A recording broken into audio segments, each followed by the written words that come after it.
Entrepreneurship, it's all game. The Big Potato Podcast is yours to claim. From startups to scaling up, we cover it all. So don't mess up. Monday nights, don't miss the show with Kendell and Stuart. Your time to grow, listen up, take notes and learn. The Big Potato Podcast, next gen's turn. It's next gen's turn. And we are live. Welcome back to the Big Potato Podcast. Of course, we empower entrepreneurs for tomorrow's business landscape. Light-hearted discussion, delivering strategic business insights. This is the Big Potato Podcast. Welcome, you guys.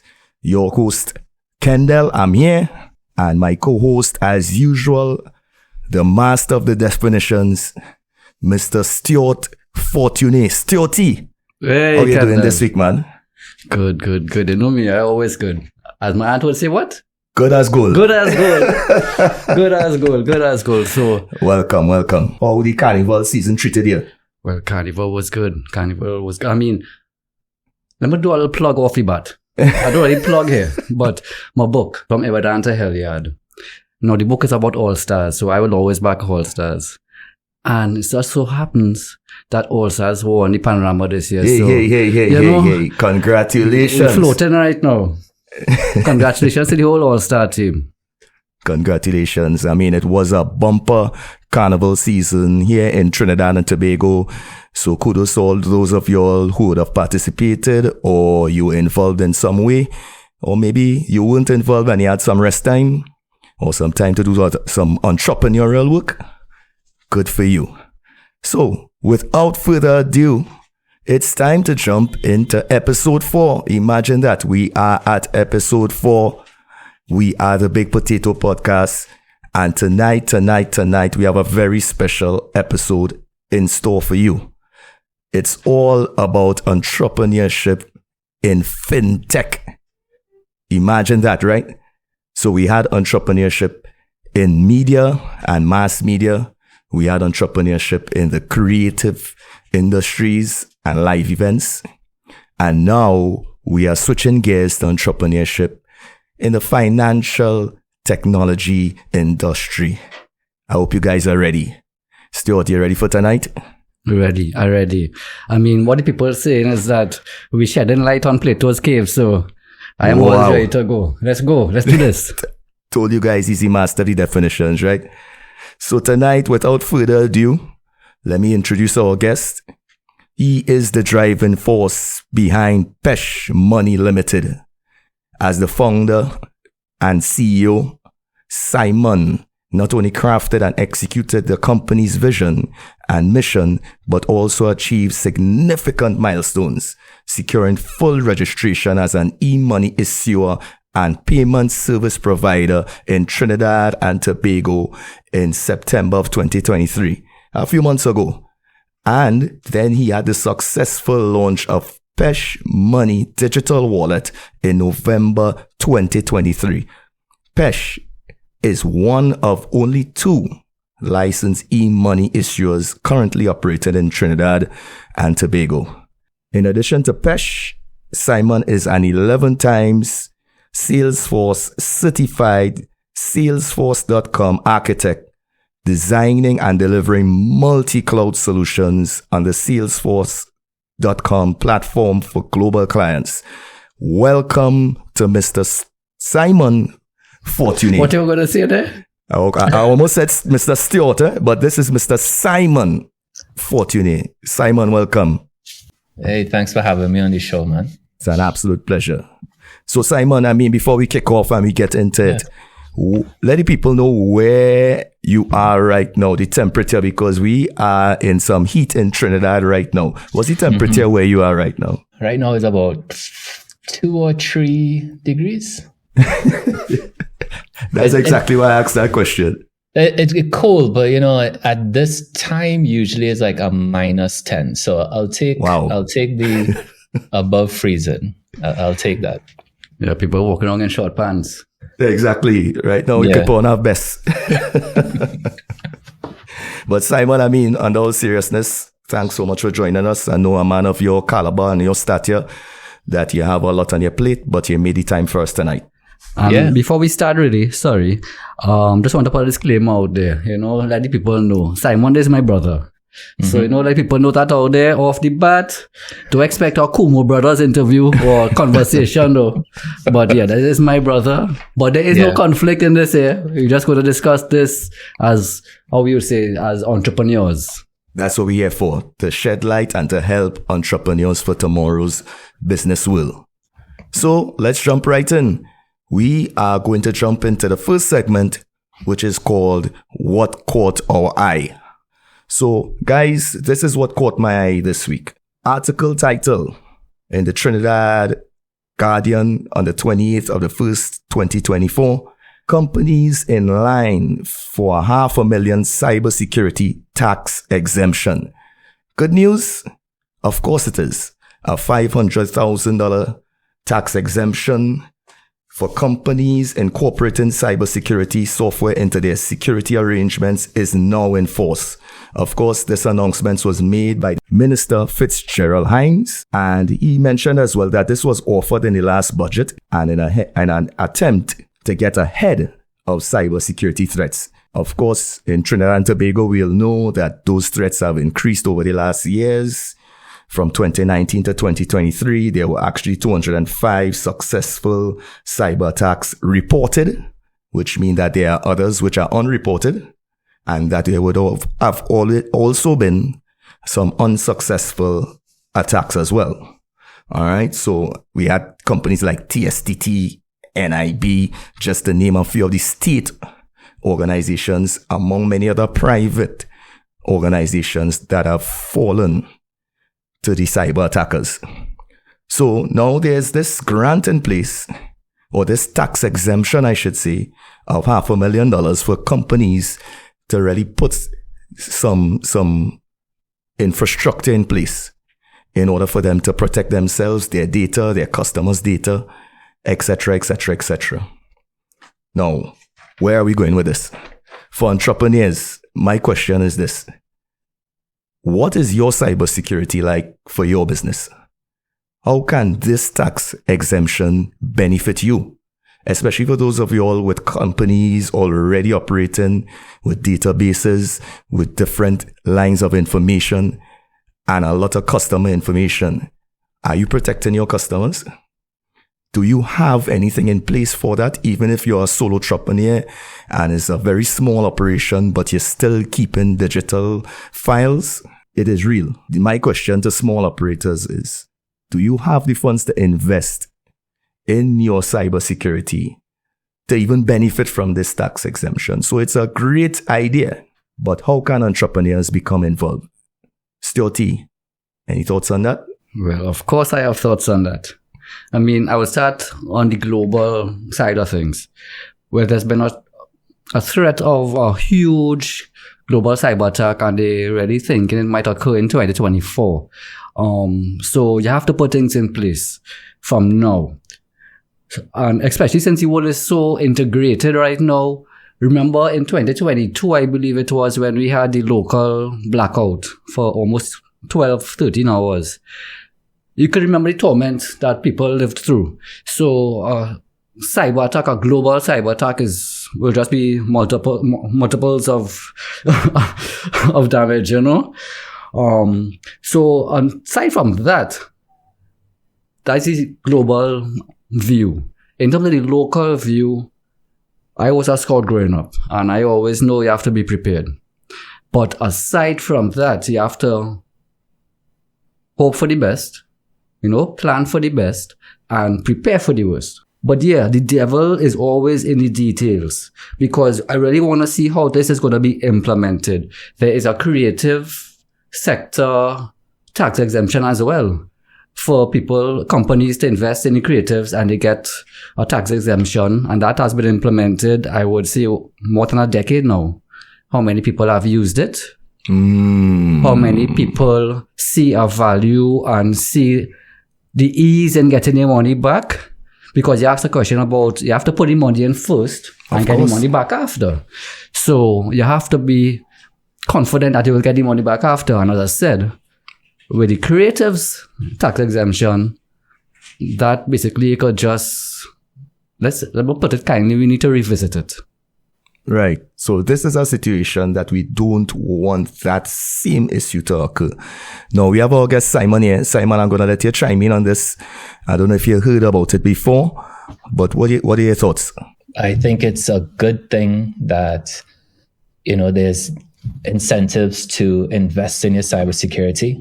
Cybersecurity is a very general term, so it really comes down to what protections you need specific to your business, or what your operations are. So, when I was in Trinidad last, I went to an event and they had an option to pay for different things. And, at that event, the company just had a bank account just printed just there on a table. Like, if you want to pay and you want to use a bank account, just this is the bank here and this is our account number. Now, no amount of cybersecurity going to help in that case, so is a general approach to security. So, if you give a company 500,000, but they're still writing down their passwords on a piece of paper or, exposing their bank account number on their website, those are the types of things they need to consider is a holistic thing, not just, you have money here to fix a problem, is where exactly are the gaps and how to approach it, Well said. And it is to be considered, as Simon said, it is a good opportunity. So all entrepreneurs, please look into it, get the details and see how you can get involved. Stuart, what caught your eye this week? Well, so many things caught my eye. I don't know what to choose. I don't know if to talk about the NBA product and how horrible it is now. We just saw the NBA All-Star weekend, and that was a week after the NFL Super Bowl. So, but it's too many things. I could talk about the possible demise of cloud computing because the server is now cheaper than the cost of cloud computing, and it's just, it's like a tidal wave of news right now. What about the EVs rusting? Yeah, people have like 12 months stock of EVs in the States that can't get off the lots. Even OpenAI SORA and how that gonna just crash Hollywood. Yeah, you're overloaded right now. I overloaded. So hey, what? They must stay focused. They must stay local. So what I will talk about, what caught my eye out of all of these things, the most, is an article from the Trinidad Express. Now, this Express article was from the 3rd of October, 2023 by Narissa Fraser. And it was really about entrepreneurs selling Imbert blame banks for low percent of business accounts.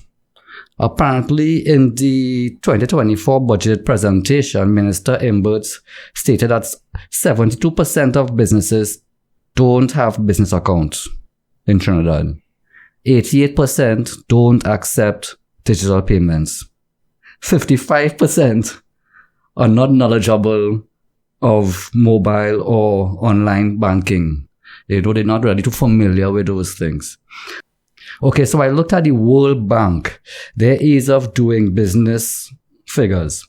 Now, out of 190, right, Trinidad places 105 overall. For starting a business, 79. For construction permits, 126. For registering property, 158. For paying taxes, 160. Wow. For trading across borders, 134. For enforcing contracts, 174 out of 190. Enforcing contracts, right? Enforcing contracts. Well, I know this. What caught my eye about this is just we come here and we try to motivate the entrepreneurs, the young ones to become entrepreneurs. But this this gives them a better view of the landscape and just show them that certain things, there are risks. It's not going to be easy. There are going to be challenges. If you can make it in Trinidad, you can make it anywhere. Whatever they say outside there, I'm correcting it. If you can make it as a businessman, as an entrepreneur in Trinidad, you can make it anywhere. So that's what caught my eye. Interesting. Very, very interesting. Simon, any 2 cents on that? Boy, well, well, that all goes in. I touch on some of those things, not everything, but some of those things on our journey here with PESH and what we're trying to do. So I'll talk about it later, but there's some stark numbers that you mentioned there for sure. Is the reality for the entrepreneurs to prepare themselves for? It is the reality. Yeah. And it also shows all the opportunity, yeah? So if you could... That is it. If you could get past some of those hurdles, there's a lot of opportunity. I mean, somebody listening to this podcast could literally start a business to fix those problems. Exactly. This is a true entrepreneur. Yeah, talking the language. Stuart, thank you for bringing that point, because you see that how it started about companies not even having bank accounts, because I remember the article even went on to talk about some of the reasons that some entrepreneurs don't even have bank accounts. And it's a lot of bureaucracy, and they say in the same banks, they go to different branches, it's different information you get, different requirements you have. So I mean, that's something as simple as that. Just to have your bank account running, we need to do better. All right, and we need to do better by the entrepreneurs. All right, and for the entrepreneurs. Now, Simon, do you have anything that caught your eye recently? Yeah. Still kind of mentioned it, but it was this must be why we're brothers, because the OpenAI SORA product, that also caught my eye. Not with the how we're going to destroy Hollywood, but just as just an area of innovation, OpenAI is a very creative, company right now. So I'm interested to see how the SORA product affects Hollywood and overall creativity, So that's what caught my eye. Okay, so you don't think it will kill Hollywood? Nah. All right. Well, let me ask you this. I don't think it will kill Hollywood. I think there's these tools, all right. And it opens doors for new creative ways to build. Now, will there be some effects like negative when it comes to jobs or things like that? Yeah, but generally you'll find like a whole different industry or different specialization come up. And that is what I meant by killing Hollywood, because it may not be Hollywood. It'll be a new entity. So for instance, I'm going to lay out a scenario. Okay. Yeah. I get what you're saying. I lay down on my couch to watch a movie, Netflix and chill, Hulu, whatever, Amazon, whatever. And I tell the AI, the AGI, because it's not AI at this point in moving. What I am discussing is more into the AGI side of things. So I tell the machine, I want to watch a movie like Rambo Part 3, but you know the kind of guy I am. So make it the way I like. And without a camera, without a lighting, without a what do you call him, a gaffer, without a director, producer, boom, I have a movie there to watch. I want to watch Game of Thrones. I say, well, you know the kind of guy I am. Give me a version I would like. But wait, I hear with my son, so keep that in mind. Boom. They create one for me one time. No lighting man, no producer, no catering company. No actors, no writers, no. So that's what I mean in terms of the destruction of Hollywood. An excellent point. Thanks for bringing that up, Simon. And thanks for your response on that, Stuart. And let me just give some context to those of you all who may not know what SORA is. It is part of the offering from OpenAI, I think their latest offering, which is basically text to video. So you basically can type in exactly what you want, and a video is going to be created by the AI software. So this is where that conversation took place there just a minute ago. So you have some context and some perspective. Entrepreneurs out there, go check it out. It is a tool. And of course, like every other AI software, see how or if it can be implemented into your business, into your service, your offerings to create better experiences for your customers. All right. So we stick up in it there. Thank you so much, Simon and Stuart. And that's what caught our eyes this week. This segment is brought to you by IBOMAQ. Whether you're seeking guidance or solutions for your business, we are here to help. Contact us via IBOMAQ86A@gmail.com. That's IBOMAQ868@gmail.com. And let's discuss how we can collaborate for your success. Of course, we have a limited time offer, 1 hour free consultation for your business, for your ideas, and for your growth. So check it out. And welcome back as we jump inside our second segment tonight on the Big Potato Podcast. Remember, we are talking about entrepreneurship in the fintech industry tonight. And with us, we have a very, very special guest, Mr. Simon Fortuné of PESH Money Limited. Thanks so much for being online with us tonight. And Simon, this is where you take over the interview. Tell us a little bit about your entrepreneurial journey. Where did you get started? Is this your first venture? And how has it been for you? Yeah, it is my first venture. I have been working in software development and delivery for about 15 years. So I work with clients in different industries, from medical device to logistics to transportation. It doesn't really matter the industry, right? It's every business, has a widget of some kind or a service that they're trying to get to a customer. And my whole job is to help them get it to the customer as fast as possible, and then and as easily as possible.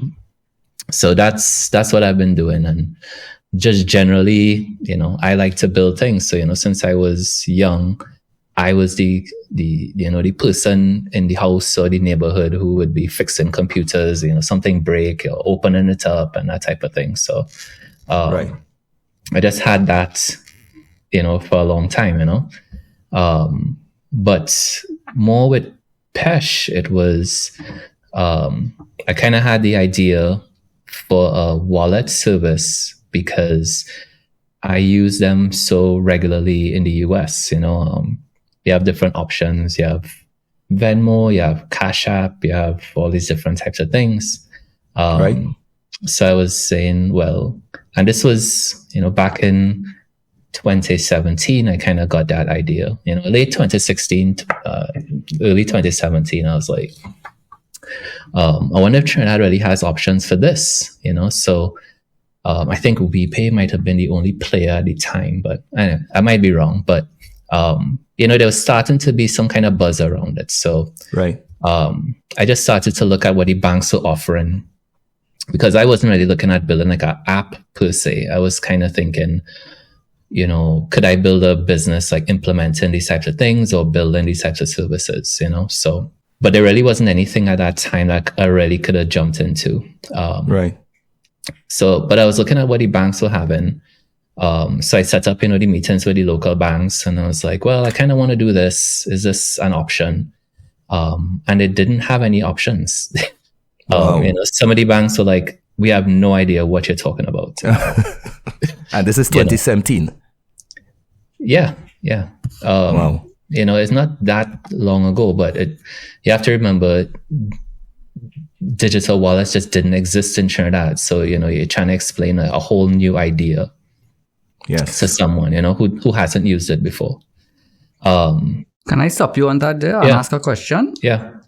Are you sure they never used it before? Because how long were these in existence? Because I'm sure you can't be the CEO or the head of tech in a big bank and never heard about these things. Well, I wasn't talking to the CEOs, I was talking to, the account managers, because, I'm trying to set up, to your point earlier, I'm trying to set up a bank account, I'm like, well, if we're going to have a business, that business needs to have a bank account, right? So it's like, well, the first question is, well, what's your business? And I was like, well, I want to do some kind of, e-money, digital wallet type of business, and they were like, well, what's that? Like, we don't have a category for that. It's not like you're opening up a grocery store or, some sort of tailor business, some kind of known entity. Something existing. So because it was new, that was the biggest hurdle, especially at that time. But, I had the idea. And I was like, well, let me ask to see if this is feasible. And then the answer that I would get was, oh, well, if you want to do that, then it would have to you have to get central bank approval, right? So it's like, okay, well, how do I do that? But before that, I said, well, there must be a point, if I want to start some kind of company around this industry, this fintech industry, we need to have a name, so started looking up, Caribbean names for money, pull out the Cote Cotela, and I was like, all right, PESH. Big book. I was like, all right, well, it's there. PESH means money or small change. I say, I like that name. So I looked it up. It was available for me to register, PESH Money Limited.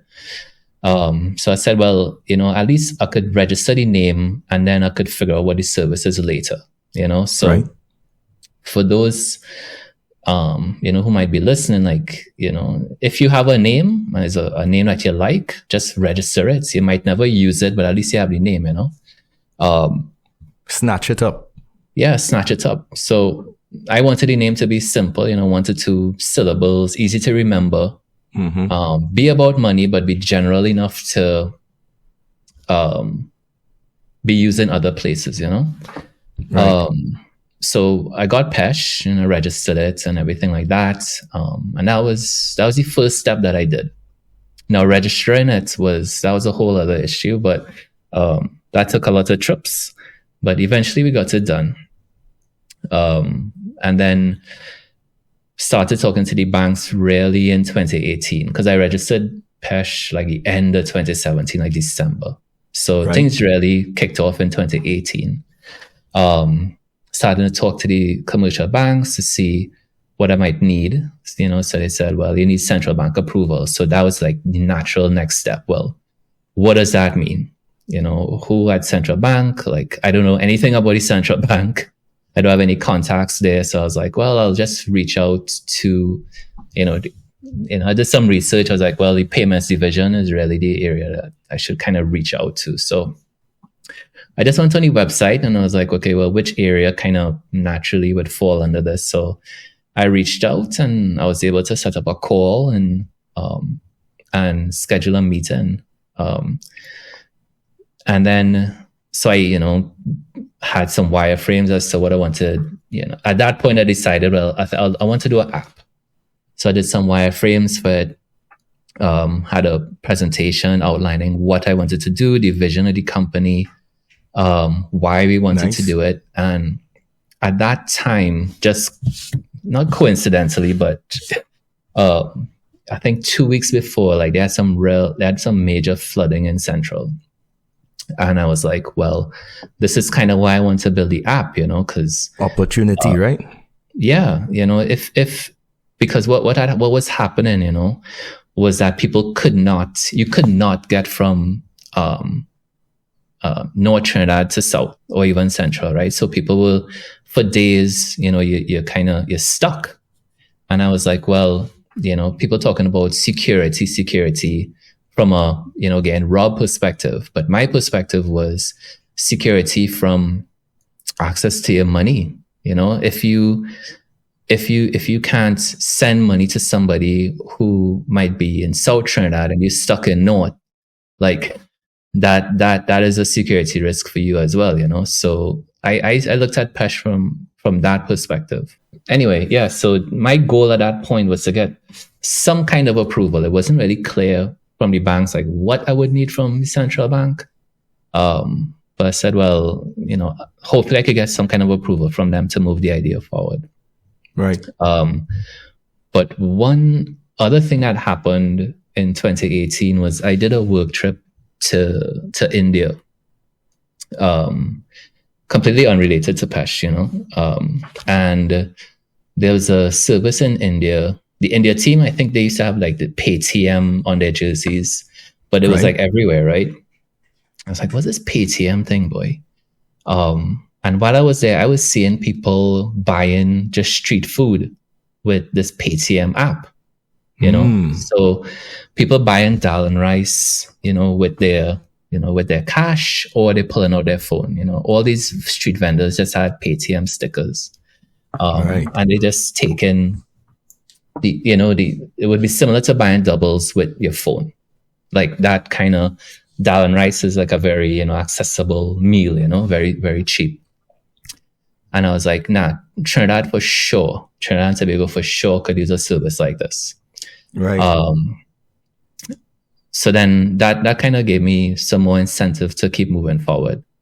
But then in 2019, that's when, I really started to really build the service, and was still trying to navigate the path with the regulators to figure out what approvals we would need. Now, the reason why is because there really wasn't a framework. If you were not a bank or a financial institution, there was no framework for you to issue e-money and have a digital wallet, right? So, people are like, oh, why is Trinidad so late to having digital wallets and all that sort of stuff? It's like, well, because banks were really the only companies that could really do it, So, and then you have to ask, well, what's their incentive to build, a digital app? So, and that's a fantastic point, Simon. Let me just jump in there. Yeah. Because as you mentioned, and that's a note that I have here, that you don't need to be a financial services business to get involved in the fintech industry. You could be a technology company, or you could be some other type of entrepreneur. That's the tech part of it. And in terms of that, what sort of inspiration from that aspect? You realize nothing was existing. The country is kind of behind on this service. Well, not kind of, a lot behind on this service. The industry is not developed in any state. Yeah. Really and truly. What sort of research and due diligence and work you would have had to do at that point in time? Yeah, well, at that point, it was you're just trying to navigate waters that, you're trying to drive a road that's just not paved yet, So I was working with the central bank to figure out exactly, how I could get this business moving, the approvals that I would need and everything like that. And 2019 was kind of turbulent with that. It was trying to figure out, well, what can I do? Is this even possible? There were times where I put the project on hold because there was just delays. Like I just wouldn't hear from people for months, and I'd be like, well, this thing is dead. So it wasn't like, sometimes you have an idea and you figure, I think you all mentioned this on a previous podcast, you have your idea and, you share it and you think that everybody else but only you have your energy, They might be interested. Yeah. And then from their perspective, I mean, who's PESH? Who's you? Like, you're just one person trying to do something, they probably have like 1 million people who approach with these types of ideas, Right. But, so I don't blame them for that. It was just, it's something that, I had to navigate, but in mid 2020, is when everything kind of changed, because that's when the e-money policy actually was drafted and put into law, right? So what that is, as I mentioned before, there really wasn't a legal framework that we could kind of work within, right? So we're kind of looking to see what is there and try to align with that. The e-money policy was the one that came into play. That was the law that actually outlined the rules of the game, you know? Okay. And it was the first thing that actually said, you don't have to be a bank to be a fintech and have these types of approval to issue e-money or that type of thing. So that's what really was the catalyst for us to actually move forward, because then we knew the rules, you know, we knew like, okay, well, we want to be in mid-market. This is, what's the capital that we need, who we could service. All of that was outlined in the law. So now, you know, PESH was talking the same language as the regulator, you know? And that's what really moved it forward. But the thing about it is when that law went into play, we basically had to start from scratch, right? Because you now have rules, the new rules of the game are set. So now we had to start from scratch. But luckily, because I've been having those conversations, I was able to move that forward, you know, but we were still kind of new. And that was an interesting journey, because even though now you had the law, they still have to operationalize it. The central bank had to do their guidelines, you know, so you have to like align with those. And there's just some logistical things like that. So for those who are wanting to get into fintechs, you know, not just e-wallets, right? But the e-money policy is very broad. You know, it allows you to have currency in a digital format, you know? So say you want to spin up some kind of, you know, gift card company, you know, where, you know, you could actually have a gift card for a business. You know, I would say look into those policies and see if it applies to you, you know? So like that, all of those things just, they weren't frameworks for that before. So a lot of change came with that policy, but as far as it affected us, now the road was, I wouldn't say paved, but we could actually drive on something, you know? Barriers of entry were now defined, Okay, you know? great. You know, because those guidelines weren't there. But let me ask you something. Yeah. Could you define what your product really does as opposed to the popular Bitcoin and these sort of things? Because people may conflate them.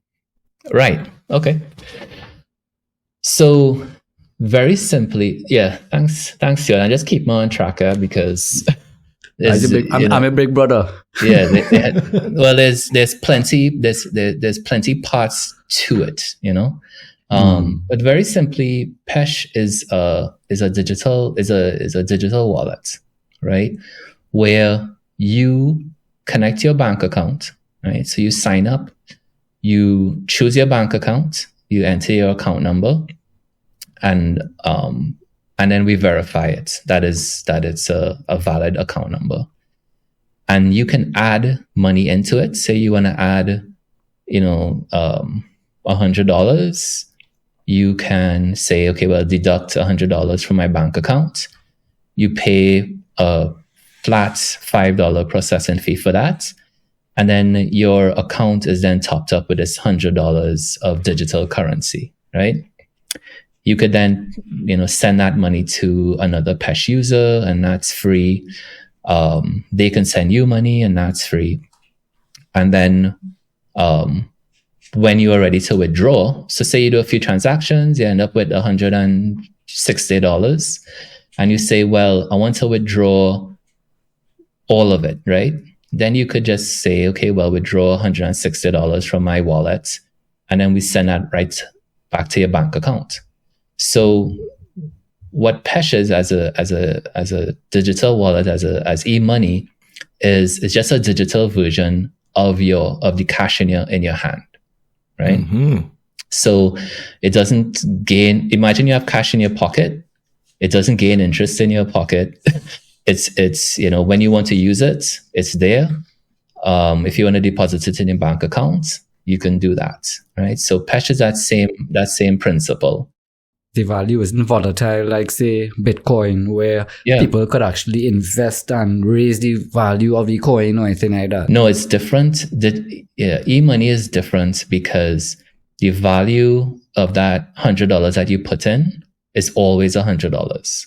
You could leave it in there for a year, withdraw it, and it's still $100.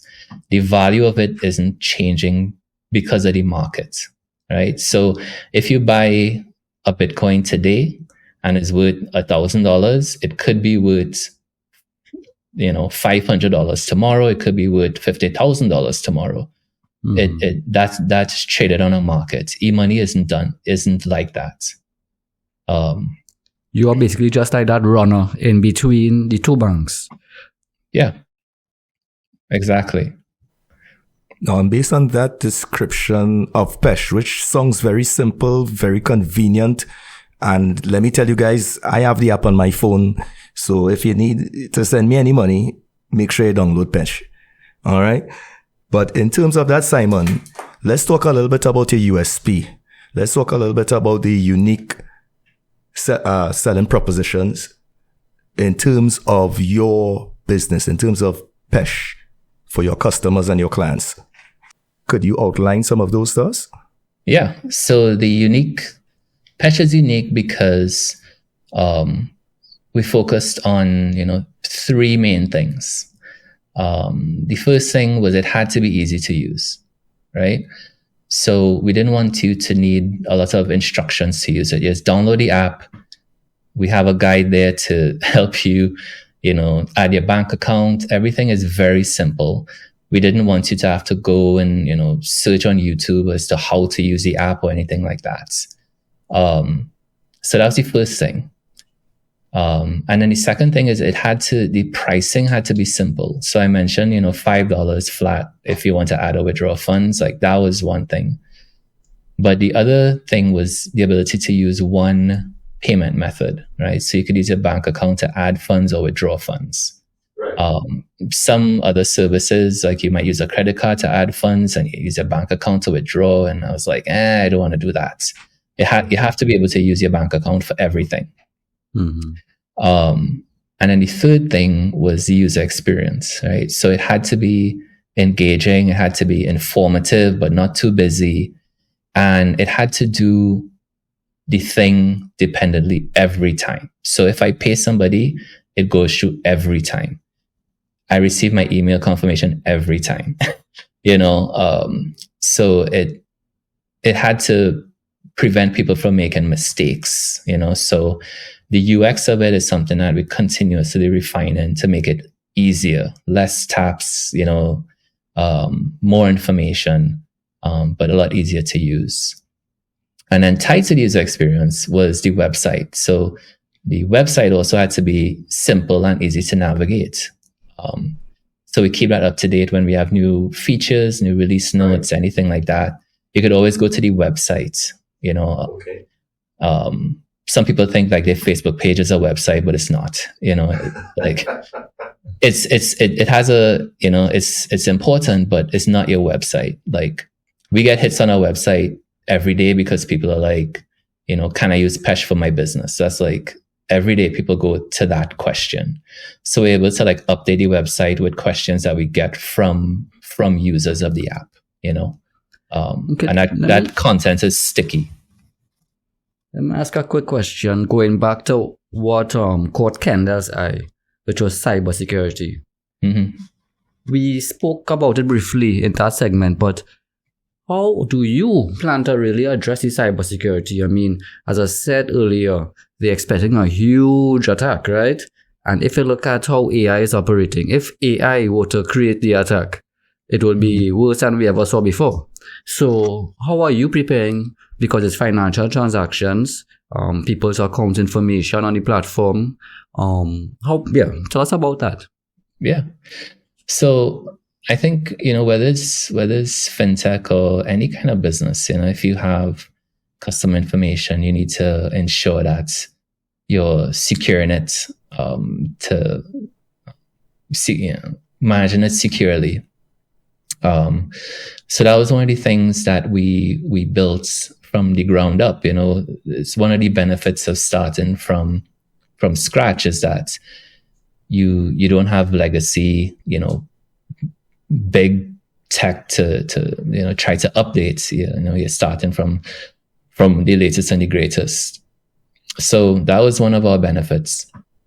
And just in general, we are only asking people for, we follow the rule of, you ask for the least amount of information. So if we ask you for information in PESH, it's because you need it for the application, right? We don't store any information that we don't need. And then everything is stored securely. So that's all part of the service. But security is something that you constantly have to look at and make sure that you're aware of what's happening in the industry, because I would say for those out there, it's not a money thing, because think about the companies that have gotten hacked. They have financial resources For sure.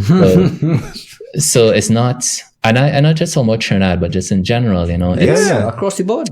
Yeah, so it's not that because you have millions of dollars that your product is safe. It doesn't guarantee anything, So I don't want that to be a deterrent for people who might be thinking that they might want to start a business or start something new because they don't have all this, millions and billions and all this sort of stuff. Like, you don't need that. You could spin up a server for, and for less than the price of a bucket of fried chicken, So True. There's some benefits to starting. There's plenty of benefits to starting small.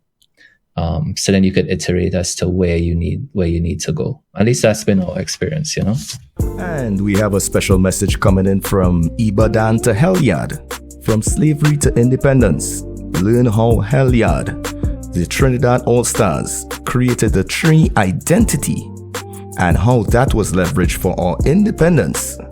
Get your copy on Amazon today. So we're back on the Big Potato Podcast. What a riveting conversation so far. We're talking entrepreneurship in the fintech industry. And you guys, we're talking fintech, but I know some people might be saying, well, what is this fintech thing? Of course, you could check it up, do your research. But basically, fintech companies, as we said, do not necessarily need to be financial services companies. You could be tech companies, right? Tech entrepreneurs, and leverage new technology to create better financial services for consumers, businesses, or governments, basically. All right. So we've been using technology in the financial services arena for a very long time. And as technology advances, of course, everything is going to advance. So we have Mr. Simon Fortuné online tonight, and he's given us so many gems tonight. Thanks so much. My next question, Simon, is this. Given your background, which you explained to us earlier, what sort of team did you have to put around you in order to get PESH off the ground? Because obviously you said you have no banking experience. That wasn't your forte, but you were the guy to get inside the computer, and turn the screws and fix stuff and get stuff going. And with all your Salesforce experience and creating the architecture and so on, what sort of team you needed? Who you needed on your team? Who were the critical players? Yeah. So, PESH we're a small company, so I would say, like, when I was structuring the company, it was looking for the skills that I don't have, or that I'm not as strong in. So, generally when you're building a tool, you don't want to build the whole thing yourself, right? So I have a developer that I work with. I also have, some of the directors in the company. One in particular is he has several businesses in Trinidad. So he's kind of like my ear on the ground, he's the one who's keep me in check and be like, you have a blind spot, here, or, you're spending too much time focused on this, So, I structured the team in a way that, we, Stuart, obviously we come from a banking family, the Fortuné is just always, in the bank. So the banking side of things, I have banking experience myself. Okay. But, we pull that in, that type of experience in. Okay. And then the main thing as we were small is, and based on my background, I was like, okay, well, I want to automate as much as can be automated. Because the company is going to take a while, obviously to grow and mature and then offer the full suite of services that we plan to. The digital wallet is just the first step in that. So some of the other guests you've had on your show, I think it was Chukwan last week, was talking about, he felt like he was the only person like doing Trini Jungle Juice for a while, and then he had to, have more members of his team. When you start the new business, like that's how it's going to feel. You have a lot of things on your shoulder. The benefit is that because of my background, I was able to automate a lot of the steps that we need to just manage the day-to-day operations. So I could focus more on how the business grows, where to improve, and sort of those sort of managerial things, because when the business starts, you're really in the minutiae of it, and you need to take a step back, and look at your roadmap and see, okay, well, how am I trending toward that? So a big part of it was looking at what can the rule automate, what can be automated, and know what's in your control and what's not. So that's the thing. Whatever is in my control, that might be manual or something that I need to have my hand on more in the minutiae of it. I try to limit that as much as possible. And then, well, I want to agree with you. It's very important to not be among the trees. You need to take that, what they say, 30,000 foot view. You need to see the action, because you could get lost in the forest. You could get lost out in fires. You need to step back and be the CEO, be the person making the decisions with strategy, not just operational items, strategic items. I really, really like what they said there. And another thing you said there that I liked and I appreciated is the fact that you paired yourself with an entrepreneur. Because from what I've been gleaning from the conversation so far, you are more the architect, the engineer.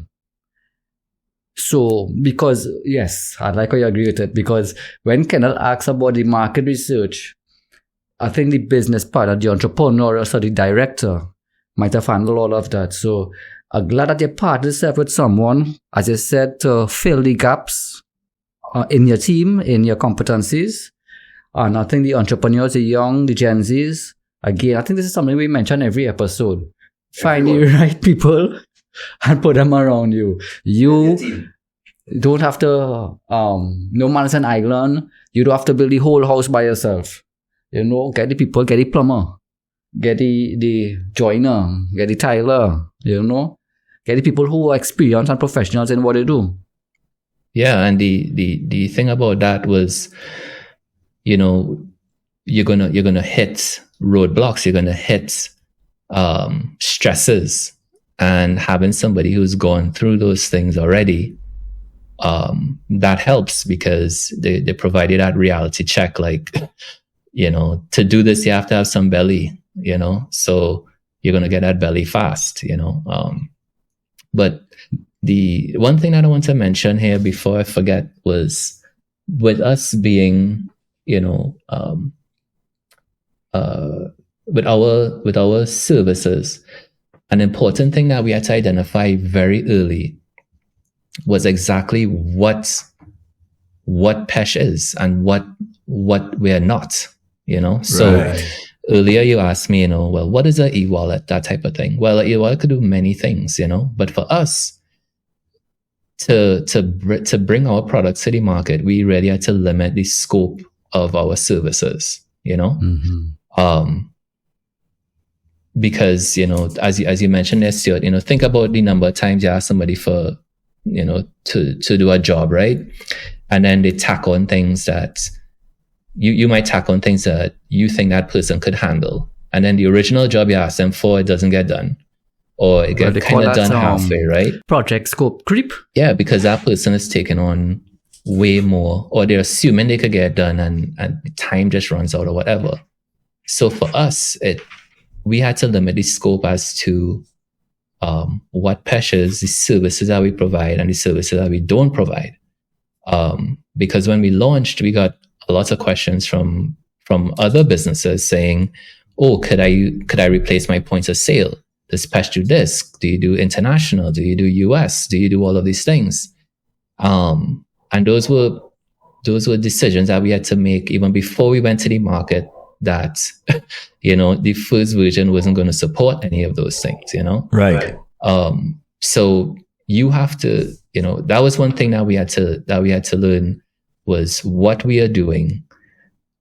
Because people will assume, oh, it's a digital wallet, then it must do this and that, So understanding your identity, understanding what your business offers, because we can't be everything to everybody as entrepreneurs. All right. You must have your target audience, you have your niche, and of course, you tweak and tailor your product or your service, in your case, towards that market. Right. And I think that, generally speaking, this takes me to my next question. This is an industry that you mentioned before, that basically you came in pioneering, trailblazing. You and your business partner, you and your team, coming in and really creating this. What sort of weight on your shoulders? How did that feel, going through the process? I mean, you explained some of the constraints and a bit of the frustrations before, but in terms of working on something that is so cutting edge, that is basically developing something new, which is true innovation, in a market where it didn't exist at all. What was that feeling?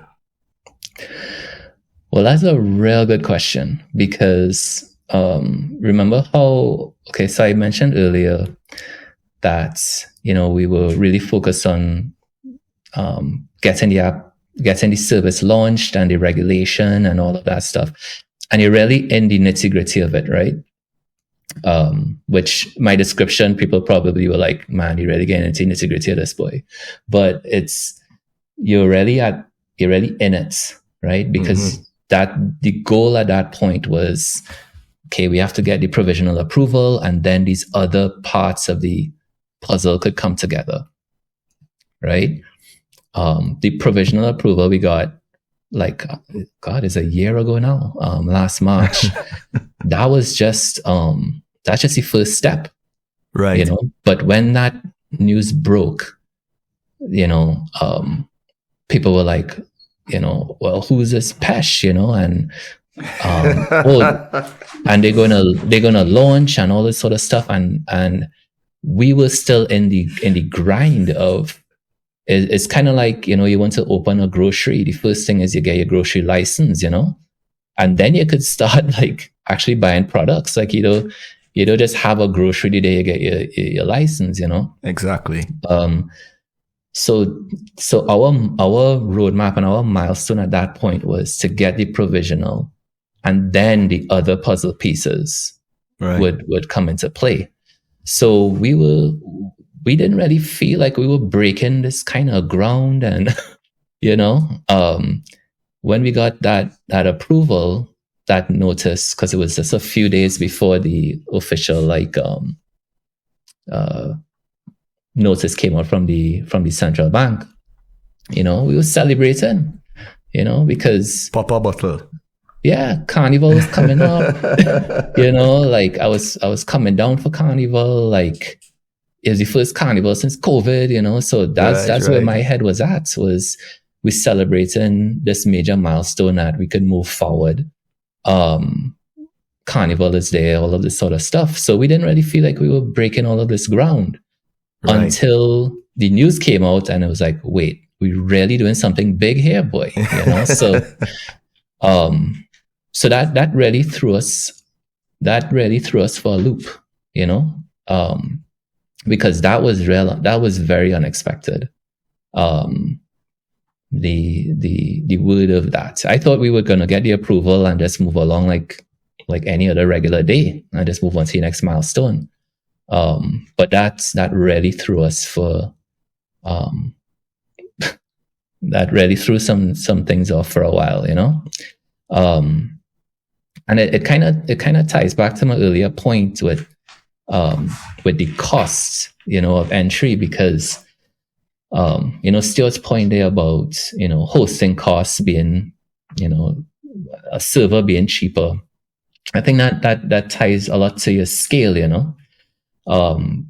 based on the amount of data you might have or how large of a business you are. But for companies that are starting off, the tech costs are very low, So I felt like it did a disservice to people who want to enter the space, because the size of Trinidad and the usage to start a service generally falls into the free tier of many of like your Amazons or your Googles or anything like that.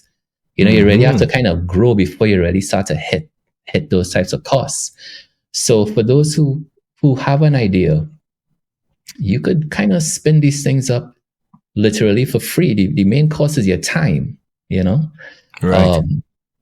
But I thought that did a disservice, because the message was, well, if you want to do something new, you have to have these millions and billions of dollars or whatever was being said at the time. And I thought that was a disservice to people who really want to build in this space, because you're introducing a wall that's not there, Yeah. But anyway.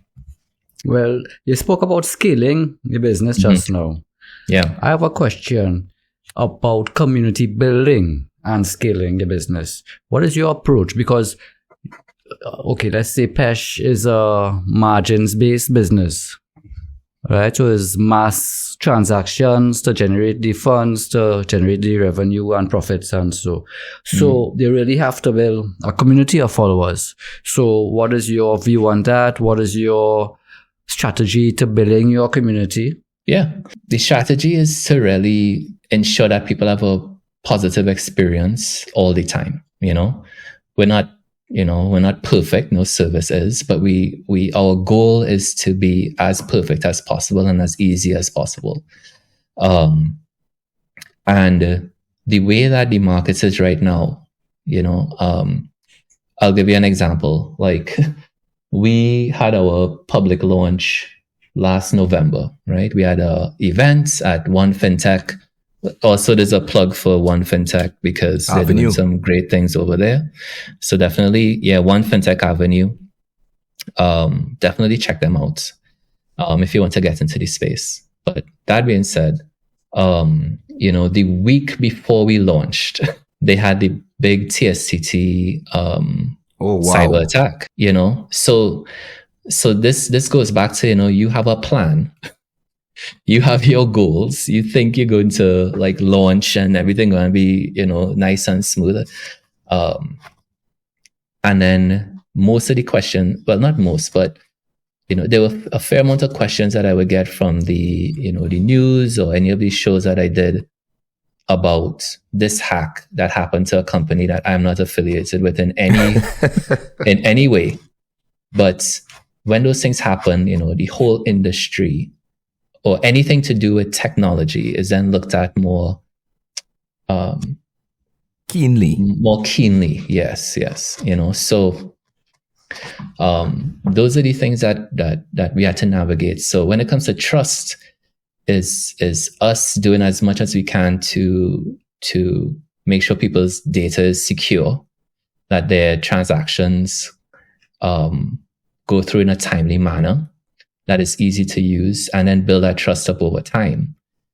Because Trinidad is small, so when these things happen, it affects players who not, who aren't connected to, to those industries at all, Well, the thing is, I was having a conversation with a guy, the guy as well. He used to run some banks in Belize in Central America. and we were having a cashless conversation, and he was saying when they rolled out their e-wallet solution for one of the banks across there, they had to spend millions of dollars in marketing in terms of wallet credits to get people onto the platform in the first place. So that's what I was speaking about when I was asking about the community building. How you plan to get the people on board the platform, the community on the platform. Yeah, I think adoption. I think adoption in general is going to be, you have to be a bit creative about it, right? So, you build up the trust and everything like that. But the main barrier to adoption right now, and this is going to be true for any company trying to enter this space, is that there's no, and it's not a secret, but there's no like avenue for real-time settlement, So like you mentioned in Belize, it's Belize, right? Yeah. Yes. Belize has those opportunities, has that infrastructure, right? So you could have a digital wallet that will allow you to pay straight from your bank. So Stuart, you could pay Kendell like directly. It'll go from your bank to his bank, right?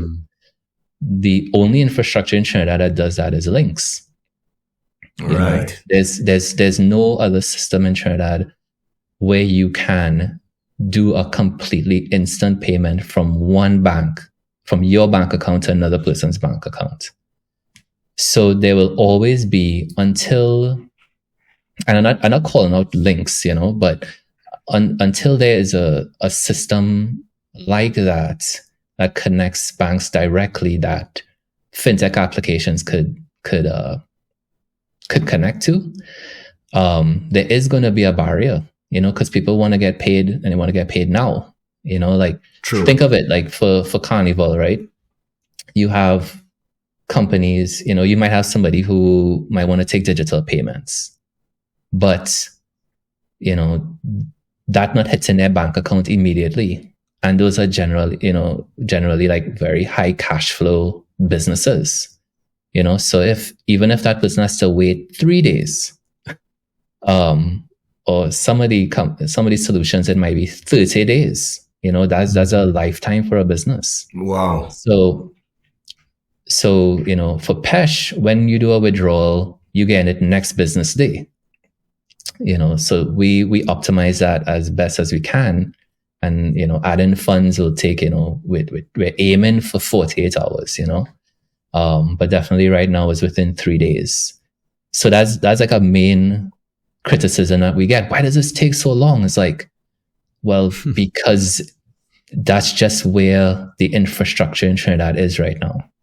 And I'm extremely glad that you mentioned that, because that takes us right where we need to be before we end off.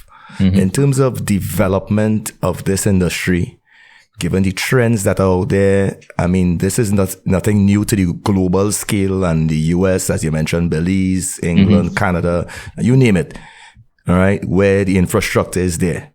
How do we develop, in your mindset, in your view, how do we develop our local industry, our local fintech industry, particular to P2P, peer-to-peer payments and transactions? And what are some of the trends that you're seeing that may impact how the industry is developed? Yeah. I think the main thing is they have to build that pipe for real-time settlements. And that has to be done within the banks themselves. Like, or if somebody's listening to this and they could figure out a way to navigate that space and build that pipe, it goes back to defining what the scope of our business is. So that's what, we are focused on our wallet at this time. Maybe a year from now, and we want to start building some pipes, maybe that might be an option, but there's that is the main crux. So generally in Trinidad, like the good thing is that there are more services being developed when it comes to digital wallets, payments, all of that. a lot of those newer things I think are going more through like the Visa network. Right. So you kind of have to have a credit card, or but there's a cost, part of that, of course, as well, and requirements, right? There's a cost and requirements. So they're not really serving the underbanked or the unbanked or a certain demographic as well. Right. So once so there's different things like that. The real thing comes down to that bank to bank settlement. And I think once that happens, I don't know when it's going to happen, but when that happens, because it's inevitable that it will, when that happens, PESH will be ready. And we'll incorporate that into our services, and then you'll really start to see the market moving. It'll Fantastic. really not just PESH, but there would be more opportunities for merchants. There would really be an option for merchants at that point, because then they get paid one time. So there'll just be a lot more innovation in the markets at that point. And I'm excited for it, more players, the better.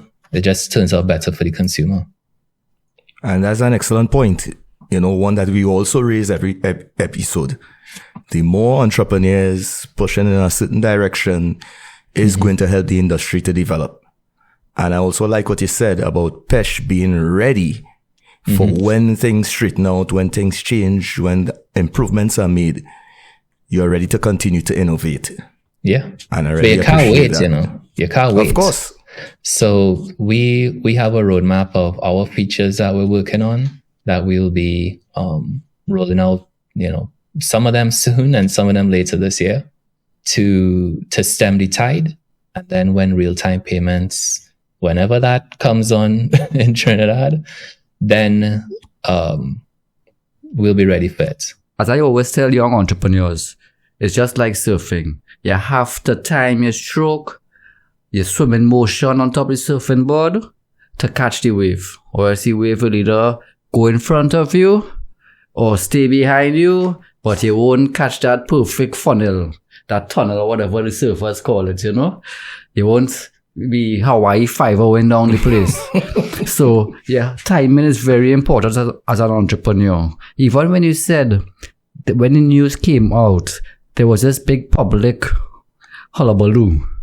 If you were ready at the time, you weren't preparing for that, but if you were ready at the time, you would have been able to capitalize on all of that free marketing and have a really nice rollout, because that was millions of dollars of worth of publicity you were getting there. So timing is very, very important, and be in time with the wave. Fantastic, Stuart. That's right. And thank you for that. As I said, the master of the definitions and of the parables, apparently. So that's Mr. Stuart Fortuné, my co-host. Simon, I really want to thank you for sharing with us tonight. This was fantastic. Thanks for all the insights. You told us a lot about PESH. So folks, make sure you go out there and download it and start using it. Ask your questions, help Simon and his team to develop the product a lot more. And, as Simon said, there are opportunities in the fintech industry. All right. So you guys out there, just make sure that you keep your eyes on the opportunities. You may not even be involved in any of those industries or have the expertise. But as we usually say, you can form your team and you can build your team around you to help you capitalize on some of these opportunities and innovations that are happening right now. So Simon, before you leave, any final words to our audience? Let's have like a couple personal learnings, and because you asked me like what, how was managing the stress and all of that, so just, a couple of things that I learned was to just have a tight circle around you, because when the pressure hits, you're going to need that support, and take breaks. If one day you could work 16 hours, do it. If the next day you could only work 2, then do that. Creativity doesn't go in a 9-to-5 schedule. And then have a hobby, whether you like music or you like to do something outside of what you're working on. Right. Yeah. And then for me personally, Stuart will know this, but love music. So have some solid playlists that you could have for creativity, and your amp up playlist and your cool down playlist, so that you could de-stress. I live with a soundtrack in my life, so that works for me. So find what works for you to get you through all of those waves that you're riding. Excellent. Any favorite song right now? Well, I'm a real hip hop man, so right now I'm listening to a lot of Alchemist. I don't know if you all know Alchemist, but he has some stuff out right now. And then always listening to Wu-Tang, always listening to them. So classic, and Griselda. So that's my amp up music. Simon, thanks so much. All the best to you and the PESH team. All the best to you and your family as well. Yeah. Try to stay warm in Minnesota. Yeah. Thanks for having me. Thank you. It's great. Thanks a lot, Simon. Anytime. So thank you so much to our guest tonight, Simon Fortuné, for joining us. Of course, from PESH Money Limited, your peer-to-peer transaction services launched in Trinidad and Tobago. Check it out, download it. Send your cashless transactions. Stuart, you have some PESH to send to me tonight. All right. Lovely. So that's a wrap on episode 4. Thank you guys so much for joining us as usual. And of course, be sure to subscribe the Big Potato Podcast on Spotify and YouTube. Also check us out on the social media platforms, TikTok, Facebook, Instagram, and LinkedIn. And if you check any of those profiles, you're going to see the link in bio where you can subscribe to our mailing list as well for free to be able to get some premium content. So until next time, you guys, be great entrepreneurs. Create, and enjoy. Entrepreneurship, it's all game. The Big Potato Podcast is yours to claim. From startups to scaling up, we cover it all. So don't mess up. Monday nights, don't miss the show with Kendell and Stuart. Your time to grow, listen up. Take notes and learn. The Big Potato Podcast, next gen's turn.